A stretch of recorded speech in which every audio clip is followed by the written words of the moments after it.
শেষ হয়েছে অপেক্ষার প্রহর, অর্থাৎ আগামীকাল 12ই ফেব্রুয়ারি সারা দেশে একযোগে শুরু হচ্ছে ত্রয়োদশ জাতীয় সংসদ নির্বাচন ও গণভোট। দর্শক, আপনাদেরকে জানিয়ে রাখি, সারা দেশের ন্যায় দ্বীপ জেলা ভোলাতেও এই সংসদ নির্বাচন ও গণভোটকে ঘিরে উৎসবের আমেজ বইছে। এই মুহূর্তে আমি রয়েছি ভোলা সদর উপজেলায়।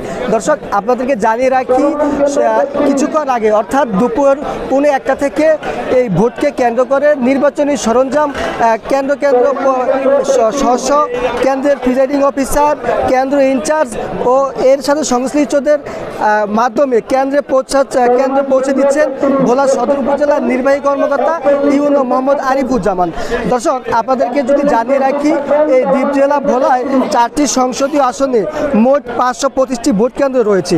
এর মধ্যে ভোলা সদর আসনে রয়েছে 114টি, দৌলত খান ও বরহানুদ্দিন অর্থাৎ ভোলা 2 আসনে রয়েছে 138টি, ভোলা 3 আসনে লালমোহন তজুমুদ্দিনে রয়েছে 119টি, ভোলা 4 আসন।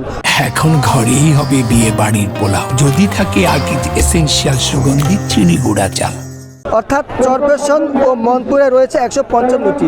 আপনাদেরকে যদি জানিয়ে রাখি, এই ভোট কেন্দ্রগুলোর মধ্যে স্থানীয় প্রশাসন থেকে 99টি ভোট কেন্দ্রকে অতি গুরুত্বপূর্ণ হিসেবে চিহ্নিত করা হয়েছে।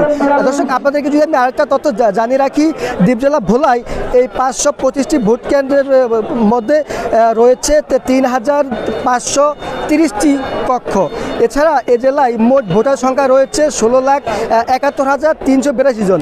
এর মধ্যে পুরুষ ভোটার রয়েছেন 8,66,661 জন, নারী রয়েছে 8,04,755 জন।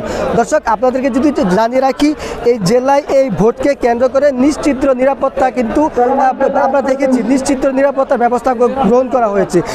এই নিরাপত্তায় কাজে নিযুক্ত রয়েছেন বাংলাদেশ নৌবাহিনী, coast guard, BGB, RAB, police, Ansar সহ অন্যান্য আইনশৃঙ্খলা রক্ষাকারী বাহিনী। এছাড়া কিছুক্ষণ আগে আমরা কথা বলেছি ভোলা সদর উপজেলার নির্বাহী কর্মকর্তা ইউনো মোহাম্মদ আরিফুজ্জামানের সাথে। তিনি আমাদেরকে জানিয়েছেন, বিশেষ করে ভোলা সদর উপজেলার ভোট কেন্দ্রগুলো নিরাপত্তা এবং ভোটারদের নিরাপত্তার জন্য সকল ধরনের ব্যবস্থা গ্রহণ করা হয়েছে। কোনো ধরনের কোনো আশঙ্কা কিন্তু স্থানীয় প্রশাসন থেকে কিন্তু করা হচ্ছে না।